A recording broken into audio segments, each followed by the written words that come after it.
já parou para pensar no que conecta o ar que a gente respira, a comida que a gente come e a tecnologia que está bem aqui na nossa mão? A resposta em uma palavra é química. Hoje a gente vai mergulhar nos fundamentos dessa ciência para entender como ela, muitas vezes de forma invisível, molda absolutamente tudo no nosso mundo. E vamos começar com uma pequena provocação. Quem nunca ouviu alguém dizer que prefere um alimento sem química? Pois é. Mas será que isso é realmente possível? Essa ideia, que é super comum, nos leva direto ao ponto central da nossa análise. O que a química é de verdade e por que tudo, absolutamente tudo ao nosso redor, inclusive o nosso próprio corpo, é feito de química. Para a gente desvendar isso, nosso percurso vai ser dividido em 5 partes. Primeiro, vamos definir o que é química. Depois, a gente entende como funciona um método científico por trás dela. Na sequência, exploramos os tipos de pesquisa. Vemos a química em ação no dia a dia e, para fechar, damos uma olhada na sua longa história. Então, vamos começar pelo começo, estabelecendo as bases, onde, afinal, a química se encaixa nesse grande mapa do conhecimento humano. De forma bem direta, a química é a ciência que estuda a matéria. Ela busca entender do que as coisas são feitas, como os seus tijolinhos fundamentais se organizam e, o que é talvez o mais fascinante, como elas se transformam umas nas outras. Pensa no fogo transformando madeira em cinza e fumaça. Isso, no fundo, é uma reação química. Uma analogia que eu acho ótima é pensar na linguagem da química como uma partitura de música. Assim como um músico em qualquer lugar do mundo consegue ler as mesmas notas e tocar a mesma melodia, um químico aqui no Brasil e outro lá no Japão conseguem entender a mesma fórmula química e repetir o mesmo experimento. E essa linguagem universal que garante uma coisa essencial para a ciência, a reprodutibilidade. Agora, vamos para o nosso segundo ponto.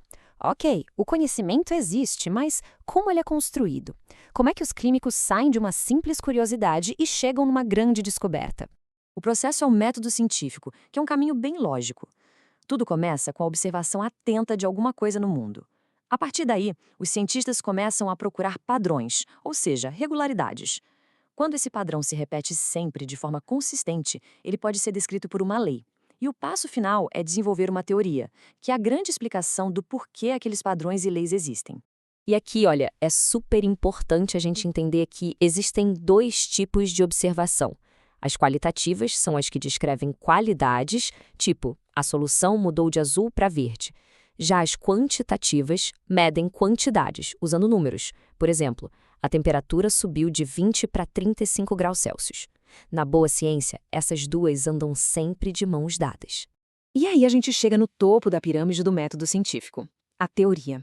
E atenção, na ciência, uma teoria não é um achismo, um palpite. É exatamente o contrário. É a explicação mais completa e robusta que existe, baseada em todas as evidências que foram coletadas para explicar por que um fenômeno acontece daquele jeito. Um ponto que é simplesmente genial na ciência é que ela se autocorrige. Uma teoria científica não é um dogma, não é algo escrito em pedra. Ela só é considerada válida enquanto consegue explicar tudo o que a gente observa. Se aparecer uma nova evidência que a contradiz, a teoria precisa ser melhorada ou, em alguns casos, até totalmente substituída por uma nova que explique melhor a realidade. Beleza, a gente já viu como a pesquisa é feita. Agora, vamos tentar entender por que ela é feita. Quais são as grandes motivações que levam um cientista para o laboratório? Basicamente, existem 2 grandes motivações. A pesquisa pura é aquela movida pela curiosidade, pelo desejo genuíno de entender como o universo funciona, sem necessariamente pensar numa aplicação prática imediata. Já a pesquisa aplicada, como o nome diz, já nasce com um objetivo prático em mente, resolver um problema específico, como criar um novo remédio ou um material mais resistente. Um exemplo perfeito de como as duas se conectam é a história do silício.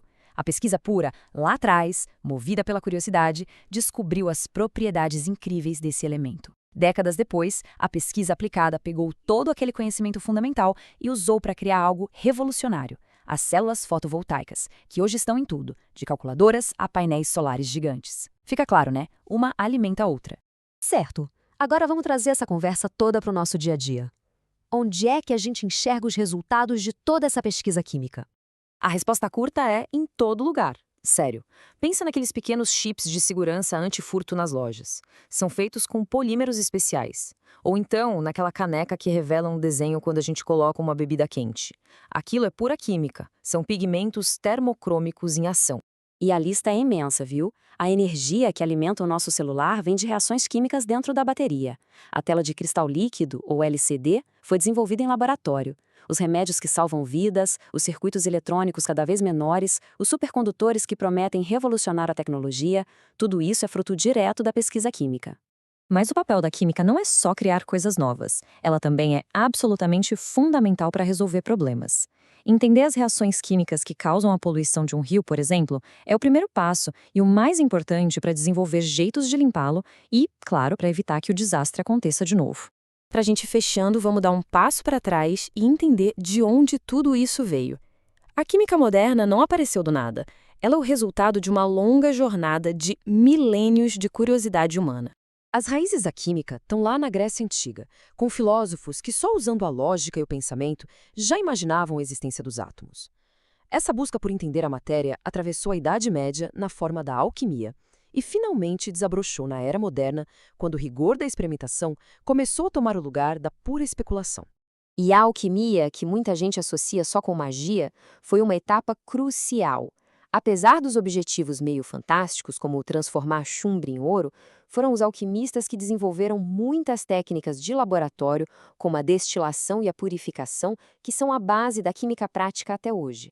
Mas o grande ponto de virada, o divisor de águas mesmo, veio no século XVII, com um livro chamado O Químico Cético. Ele trouxe uma definição que era revolucionária de tão simples. Um elemento é aquilo que não pode ser quebrado em partes menores por nenhum método conhecido na época.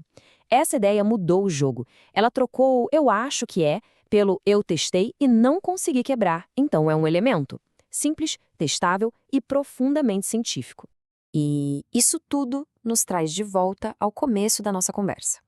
Entender os fundamentos da química não é só para cientistas ou estudantes, é uma ferramenta de cidadania. Ter esse conhecimento nos ajuda a tomar decisões melhores sobre saúde, sobre meio ambiente, sobre tecnologia, enfim, nos permite participar do mundo de uma forma muito mais consciente. Então, a gente encerra essa análise com uma pergunta que fica para o futuro. Agora que a gente entende um pouco melhor o que é a química, como ela funciona e o poder imenso que ela tem, a grande questão que fica e que é uma responsabilidade de todos nós é como vamos usar esse conhecimento para encarar os grandes desafios do nosso tempo e construir um futuro mais justo e sustentável.